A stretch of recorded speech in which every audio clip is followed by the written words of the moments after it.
Does your partner tend to go quiet or walk away right in the moment that you're wanting to talk to them? That's exactly what we're going to talk about today on the Communicate and Connect podcast. Hi, I'm Dr. Elizabeth Polinsky. This is episode 75, Why Your Partner Shuts Down in Arguments. One of the things that often happens for couples, which tends to be a source of conflict, is that one person tends to want to talk through things together, and then the other person might want to avoid the conflict, at least at that time. And they might walk away, or they might go quiet, or they might shut down. And so let's talk about, why does this happen? This is actually part of the stress response. And so you may have heard of the concept fight, flight, freeze. This is when your nervous system is sensing that there is a threat or danger of some kind.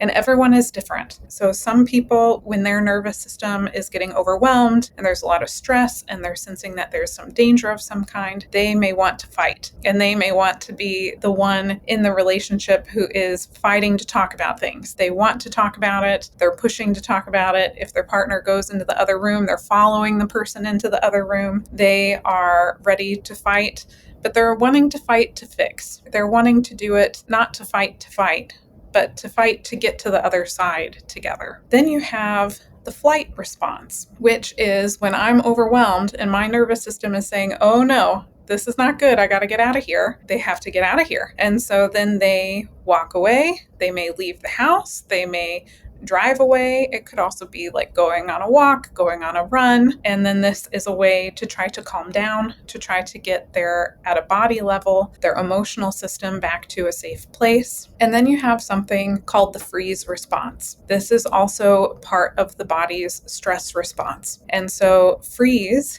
can look like a deer caught in the headlights, where they go really still. They're kind of non-responsive. Freeze tends to happen when it feels like I can't really leave the situation. And so for many people, if they feel like they can leave, they might leave. But if they feel like for some reason they can't really leave, they might freeze instead. Sometimes mixed in with this is also what people call a fawn response, which is kind of like people pleasing or appeasing my partner. Maybe I can't say anything at all. That would be a freeze response. Or if I'm trying to say things that I think you want to hear, that would be the fawn response. And again, this is all related to stress in someone's nervous system when they are feeling like there might be some kind of danger. And so what is important to know about this when it comes to couple communication dynamics is that a withdraw, any of the fight, flight, freeze, fawn options are not really about like rejection or not wanting to improve the relationship. They're usually about being overwhelmed at a nervous system level with what's happening. So I know I used the example of like the person who's fighting. They usually want to fight to get to the other side, to get to a point where we're reconnected. People who withdraw or use the fight, freeze, or fawn response, they have learned oftentimes in their life that conflict is bad, that they are not going to be maybe believed if they share, that maybe if they share and try to work through something with somebody else, that it's just going to go bad. It's going to create more problems, especially if they had some traumatic experiences in their childhood or their family or in previous relationships. They may have learned that there actually is a sense of danger, or there very well could have been like physical danger if they had tried to engage versus leaving or doing whatever they think the other person would want them to do in that situation. And so this really has to do with, I don't want things to get worse. And so somebody who is doing a more withdrawing action tendency, maybe when they're feeling overwhelmed and not safe, is doing it because they want to just calm everything down. They also want to preserve the relationship. They want the relationship to be in a good place, and conflict doesn't feel good. It feels like a threat to the relationship, that if we're in conflict, there's a risk to us here, and that the best thing to do is to like get us through to the other side by calming everything down. So I like to think about it. A good metaphor for this is the idea of putting out a fire. So someone could put out a fire by pouring water onto the fire, but you can also put out a fire by removing oxygen from the space. So somebody who's in a fight mode, they are somebody who's like, let's get water, let's hose this down, let's jump in and like fix it. The person who is withdrawing, whether that is by fleeing, freezing, or fawning, is also trying to get the conflict to go down to reestablish peace and connection in the relationship, but they're doing it by trying to remove oxygen. So that way the fire, or in this case, the conflict, doesn't burn bigger. Sometimes you can have two people who flee, or two people who freeze, or two people who fight, or two people who fawn, but that's less common. I think the most common thing is that you have one person who's fighting and one person who is either fleeing, freezing, or fawning. And this is a bit of a challenge because it creates a pattern where both of them continue to feel overwhelmed and a bit in danger, because the person who wants to fight to get through, to solve the problem, to work through it, to get back into a good place, that kind of like fight energy can just feel like the conflict is escalating to the person who wants the oxygen to go down and for the conflict to go down. And so then they kind of trigger each other in a way, because the more one person fights to get to the solution, the other person views their heightened fight energy as like, oh no, the conflict is getting worse. I got to calm this all down. I got to calm me down. I don't want it to go bad.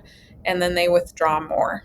But then the more they withdraw, the more the fighting person feels a sense of danger and threat, and their nervous system gets activated even more. And then they want to fight to get through to the solution more. But then, of course, as they want to fight more, the other one is feeling overwhelmed by conflict, feeling like it's escalating, and then they might withdraw more. And so what helps somebody, like if your partner is a partner who shuts down, whether that is shutting down by leaving the room or shutting down by kind of freezing and kind of going blank and being non-responsive and shut down in the moment, or whether they start fawning and they start maybe like apologizing or saying what you want to hear, but you can kind of tell that it's not authentic. It feels like they are saying what you want to hear. If your partner is doing one of these things, it's important to not chase them.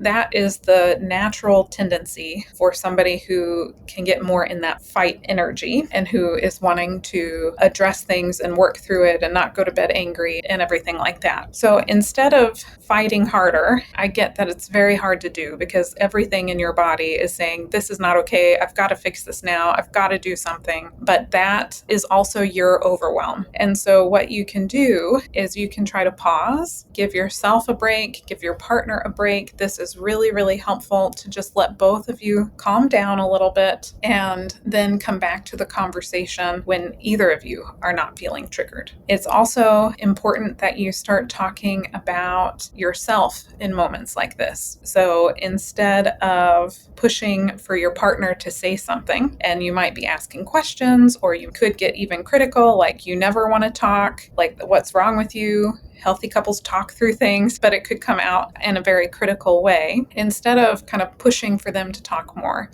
what you can do is talk about yourself. And you can say, I'm noticing that I'm feeling really anxious and worried right now. I'm wanting us to somehow work through this together. And then you can say, can we talk about it more? Are you in a place where you could talk about this and help me with all of the anxiety that's coming up for me? The more you make the conversation about you, the easier that is for your partner to hear and engage with. It is pretty much like the opposite of adding fuel to the fire, because if you talk about your partner, then your partner is going to say, oh gosh, this is getting worse. It's escalating. And now I'm being blamed. Now I'm being attacked. That my partner wants even more from me. I can't possibly make them happy here. And so I got to get out of here. So if you make it about them, it's just going to overwhelm them more. So the more you can make the conversation about you, I'm feeling triggered. I'd like to talk about it. I'm hoping we can work through this. I'm wanting to feel good in our relationship again. The more you can make all of the language about you, the easier it's going to be. But sometimes that's hard for people to do. So if you can't do that yet, please know that you're not alone. This takes quite a bit of practice and quite a bit of getting used to understanding your emotions yourself and understanding why you are getting triggered and what's happening for you emotionally and what do you actually need from your partner. You kind of have to know all of that in order to be able to communicate it to your partner. So if you're not there yet, the thing that I would have as a takeaway from this episode is that you can agree to a signal for a timeout. And that could be simply saying, I need 20 minutes to calm down and then I'll come back. And both partners, whether you're the fighter or the withdrawer, whether that's flight, freeze, or fawn, both of you can use this and say, I just need 20 minutes to calm down and then we can come back and talk about it. So if you found this episode helpful, I think that it would be so great if you shared it with your partner and had them listen to it so that way the two of you can see, okay, who's the fighter? Do both of us fight? Who withdraws, whether that's fleeing, freezing, or fawning? All right, I'll see you next time. While I am a therapist, this podcast is for educational purposes only and is not considered therapy. It should also not be a replacement for therapy. So if you think you need a professional of any kind, you should definitely go find one. Until next time.